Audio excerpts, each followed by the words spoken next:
কে কে বালাচাও ভর্তাটা খেয়েছেন? কক্সবাজারের বালাচাওটা ভর্তা বানালে খেতে কিন্তু দারুণ হয়।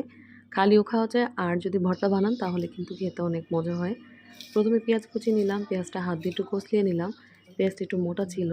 তারপর ৪ থেকে ৫টি কাঁচামরিচ দিলাম। মানে ঝালটা সম্পূর্ণ যার যার উপর নির্ভরশীল, যে যতটা ঝাল খেতে পারেন তেমনটাই দিবেন। তারপর দিচ্ছি একটু ধনেপাতা কুচি। তারপর আরেকটু ঝালের জন্য আমি দিলাম একটুখানি চিলি ফ্লেক্স। আর যেহেতু বালাজোর মধ্যে লবণ দেওয়াই, তো সামান্য একটু লবণ দিলাম। আর ফ্লেভারটা আরও ভালো হওয়ার জন্য দিলাম সরিষার তেল। এখন এটা ভালো করে হাত দিয়ে কষলিয়ে নিব। এটা কিন্তু খালিও খাওয়া যায়, একটা ভর্তা। এটা একটা ভর্তা। তারপর এখানে এই যে আমার বালাচাওটা আমি অ্যাড করলাম। বাস এটা দিয়ে ভালো করে একটু আলতোভাবে মিক্স করে নিলে কিন্তু মজাদার ভর্তা রেডি।